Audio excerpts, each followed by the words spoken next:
Do you really have cancer? You lost half of your breast after the surgery, but you're not getting better at all. You know what they say, sickness starts with the mind. My husband then filled a bowl full of cold water in the middle of winter, and the next thing I knew, he was dumping that cold water at me with great force. When I was stunned by what had just happened, You better quit it with that look before I come back, and you better fix that cancer with your guts. Understand? he yelled at me and went off to work. I still remember the look on my husband's pale face the next time I saw him. My name is Michaela. I'm 50 years old and a housewife. I have a family of 3. My husband William, who I went to college with, and our only daughter Beth, who has already left home. 2 months ago, I was diagnosed with breast cancer.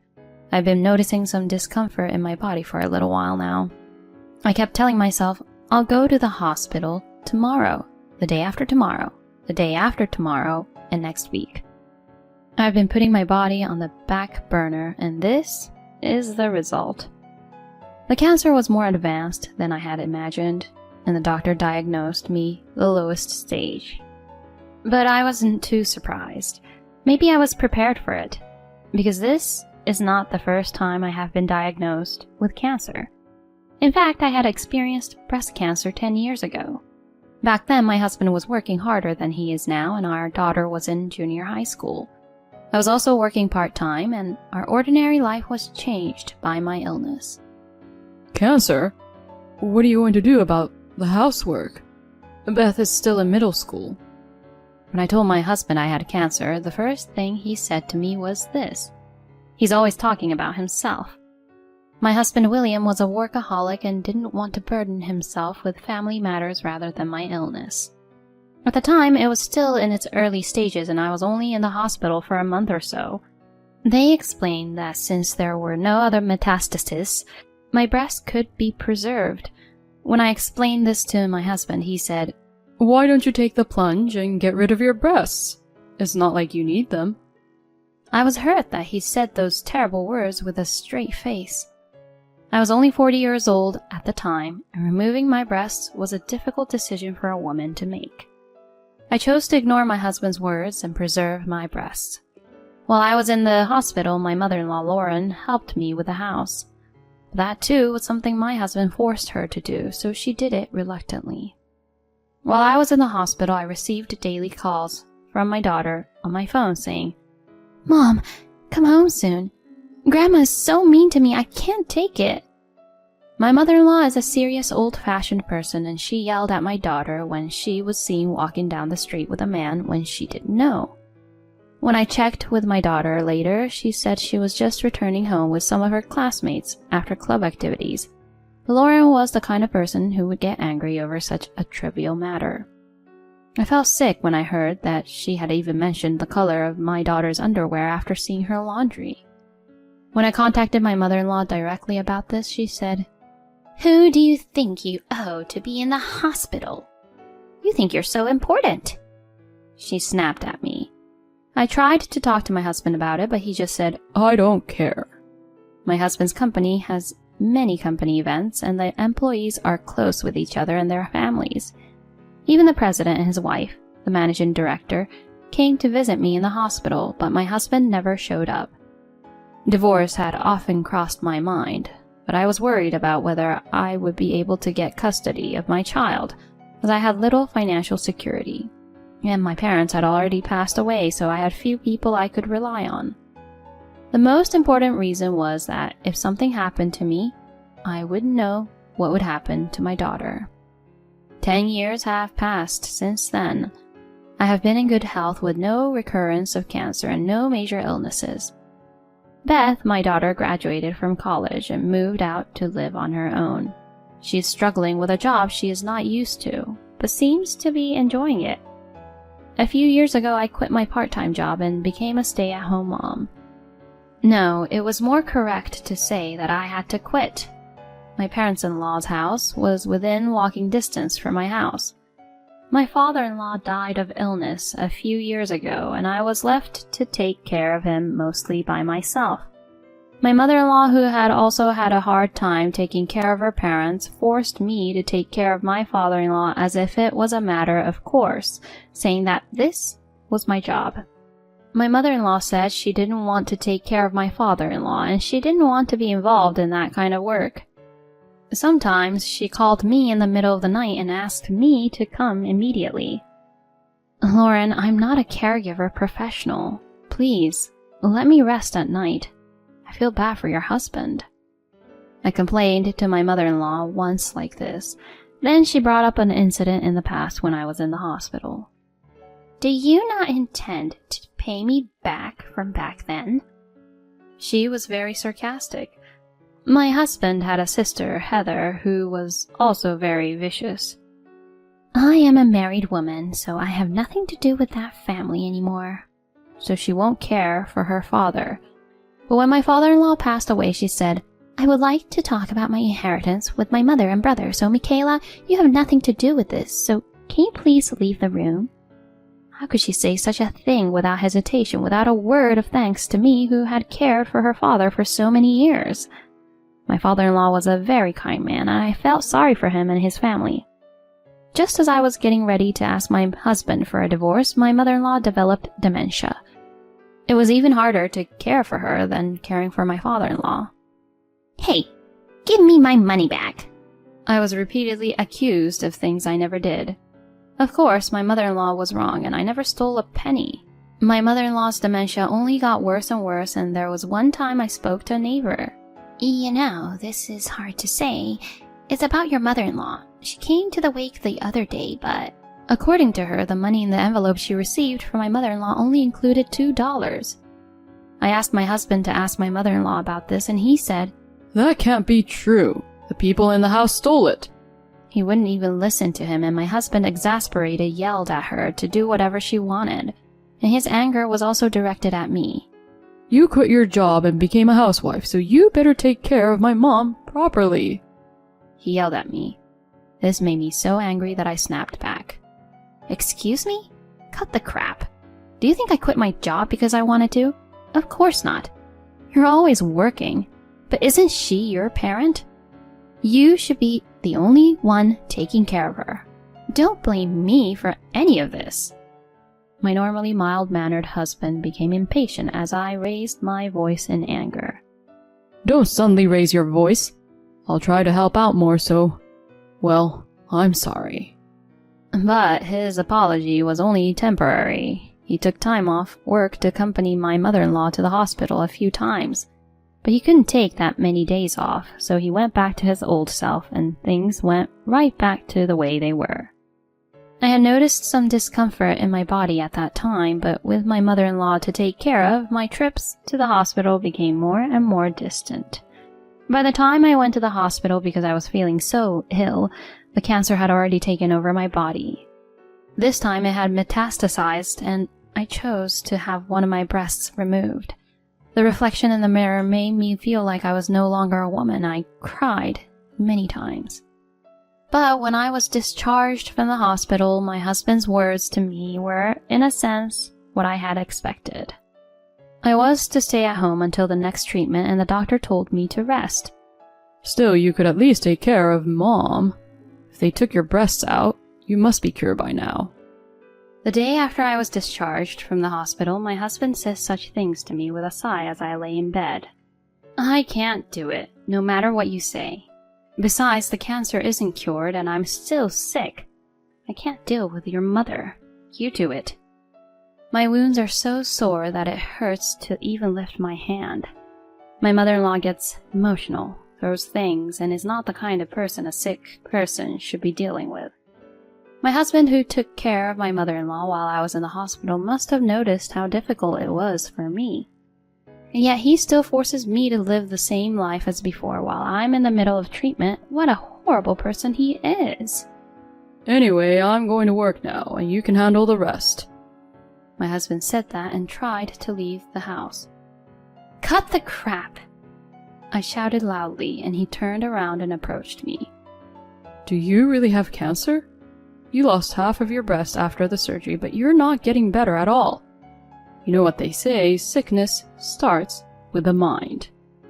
Then he filled a bowl full of water in the kitchen and dumped it right on me. The coldness of the water and my husband made me shiver. I guess he was under a lot of stress dealing with his mother. You better quit it with that look before I come back. And you better fix that cancer with your guts. Understand? He said that and left for work. Guts? Is he stupid? I want to wipe my wet body and change my clothes right away, but I can't move as much as I want, and my wound hurts. I called my husband right away, but he was either ignoring me or not answering, so I called someone. An hour or so later, my husband came home with a panicked look on his face. The president asked me, "Why are you here, Mrs. Director?" My husband was very upset, and even though it was the middle of winter, his face was sweating profusely. Michaela called me. She wants you to get in touch with her. What's the meaning of this? You're taking some time off to deal with Michaela, aren't you? My husband had a cup in his hand with the logo of a nearby coffee shop on it. He lied to me about his work so he could enjoy his time alone. No, that's... To my husband, who did not know how to respond, I hate people who can't take care of their families. Do you think someone who can't even take care of his family can take care of a customer who is a complete stranger? Michaela has been asking me for advice for a long time. We are similar in age and we are very close. My husband looks at me as if he's never heard of such a thing before. June, the managing director, and I are only 1 year apart in age, and we both have a daughter, so we have become friends. When I got the call and rushed over to visit her, I was surprised. The front door was unlocked and Michaela was soaking wet. When Michaela told me her story, all I could feel was resentment. I told her that she should leave you. I heard my husband's voice so small and muffled that I couldn't hear him, not to mention struggling with the words of the executive director. I almost laughed at the thought that my husband, who is often overbearing to me, is such a weak-willed person at the office. The managing director glared at him and said, "Well, I just came to talk to you about work and I'll be on my way. You have about 10 years left until retirement, but we don't have a seniority system. We assign positions based on an employee's personality and enthusiasm for the job, so you won't be getting promotions anytime soon. On the contrary, you may get demoted. You understand what I mean, don't you?" My husband's face grew paler and paler as he listened to the executive director's words. In fact, the current president of the company my husband works for is his son-in-law, and the actual management of the company is the daughter of the president of the entire company. Since the managing director is in charge of the company, my husband's career at this company will surely be cut short in the future, according to the managing director. My husband collapsed to his knees. "You can decide whether or not you want to stay with the company," June, the managing director, said to me. "Michaela, let's have dinner again when you get well." I smiled and told her, of course. When June left our house, my husband said, "Why did you call her out of all people? Are you trying to harass me?" "Huh? Why else would I call her? It's your fault you didn't pick up the phone."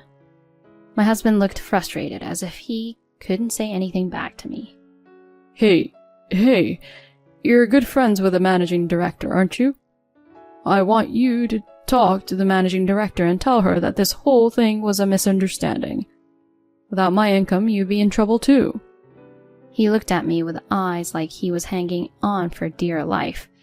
I just silently looked down at my pathetic husband. "I know. Let's leave Mom to my sister. We took care of everything when Dad was still around. Then she should take care of Mom this time. Then you can start a new second life with me." I broke away and laughed. "I wanted to tell you something when I got out of the hospital." My husband's eyes lit up at my words. "Tell me anything," he replied so happily, and I said to him, "Please, divorce me." I looked my husband straight in the eye and said coldly, "Did you think I was going to beg you for something?" Hearing the word divorce, my husband widened his eyes. "Why?" is all he could say from the shock. "Did you think I didn't know what was going on? I heard that you called Beth the first day I was admitted to the hospital and tried to get her to take time off work to take care of you and your mother. Don't you dare make fun of me. When I got the call from my daughter, I was gutted. This idiot husband was going to make our daughter take time off of work to take care of his mother. My daughter obeyed my advice to ignore him, and when she didn't respond, my husband gave up and was left to deal with his mother. I had resigned myself to the fact that this was my destiny in life, but I still don't want to live like this. How could someone who treats even his own parents like an obstacle in his life be so nice to me, a stranger? I don't want you in my life from now on. Get out of my sight right now. My husband must have been widely irritated by my nonchalant tone. What can you do without me? You are sick and unemployed. My husband yelled at me. Don't worry, I'm here. Out of the corner of my eye, my daughter Beth was standing there. I'm the one who called her. Hey, shouldn't you be at work? Working people can't take time off work easily. Beth ignored my husband's words and immediately went over to me. Mom, I'm sorry I'm late. I've got a cab waiting for us. Let's go. She quickly and lightly packed my luggage and was about to leave the house. Beth, you've always been so selfish. I sent you to college, you ungrateful bastard. My husband was furious. What? You sent me to college? You told me not to go to college, so I took out a loan and worked so that I can go. Your memories are falling out along with your thinning hair. Beth giggled as she looked at the top of my husband's slightly thinning head. I couldn't help but giggle at Beth's words. My husband's face turned bright red, perhaps embarrassed, but I was no longer afraid of this man. I'm sure you're going to have a tough time soon with your former subordinate becoming your boss and your personal life being taken care of by your selfish mother. I'll be able to live a peaceful life with my beautiful daughter. Of course, I won't let my illness get the better of me. Suck on that. And from Beth, my daughter, you may be my father, but I don't consider you one. You treated my mom like a slave. You won't even help me when my grandma says horrible things about me, and I don't want a father like that, and I don't want to see you anymore. With a triumphant look on my face, I left the house with Beth. In the cab, I tell Beth, I'm sorry, Beth. I know I'm going to cause you a lot of trouble. Beth looked at me with a puzzled look on her face. I'm sorry? What do you mean? I'm glad you finally divorced Dad. And don't worry about our life. I make a lot of money. I'm an adult now. Thank you for relying on me, Mom. I couldn't stop crying at the words of my daughter, who had grown up to be a fine woman before I knew it. After that, my husband and I got divorced. My ex-husband kept trying to get me to stay with him, but there was no way that was happening. Because of the way he had treated me, I was awarded alimony for the emotional pain and the division of property in my favor. What happened to my ex-husband after that was worse than I could have imagined. He was taking care of my ex-mother-in-law with dementia while working, but he gave up after only a week and tried to get his sister to do it.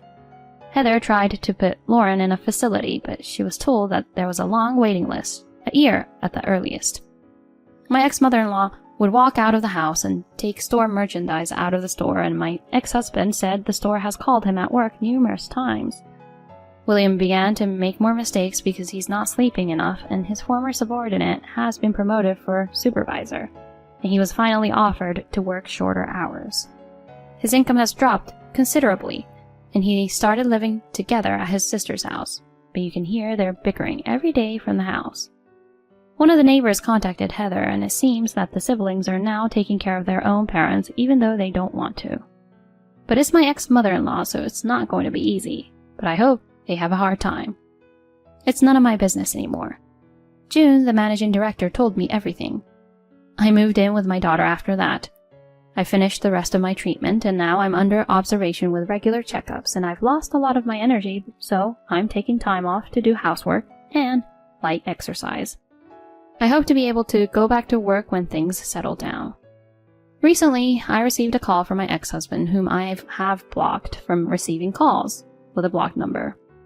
Michaela, I'm sorry. I'm having a hard time every day and I'm sick with the flu. Please, help me. To this sick, middle-aged man who is sobbing on the phone, I said, I see. So as they say, sickness comes from the mind, so why don't you just pour water over your head and try to fix it with your guts? If you want me to cure cancer with my guts, you can do this much, right? Oh, if you call me again, I'll go to the police. I hung up the phone coldly, and the next day I changed my phone number. When I was diagnosed with cancer, I thought I would never be able to see the day my daughter gets married, but the other day Beth said a little shyly, "Mom, there is someone I'd like you to meet." Apparently, my dream may be coming true in the near future. So my new dream is to hold my grandchild in my arms. My second life has just begun, and I will not be defeated by illness. With this in mind, I will continue to live strongly, one day at a time.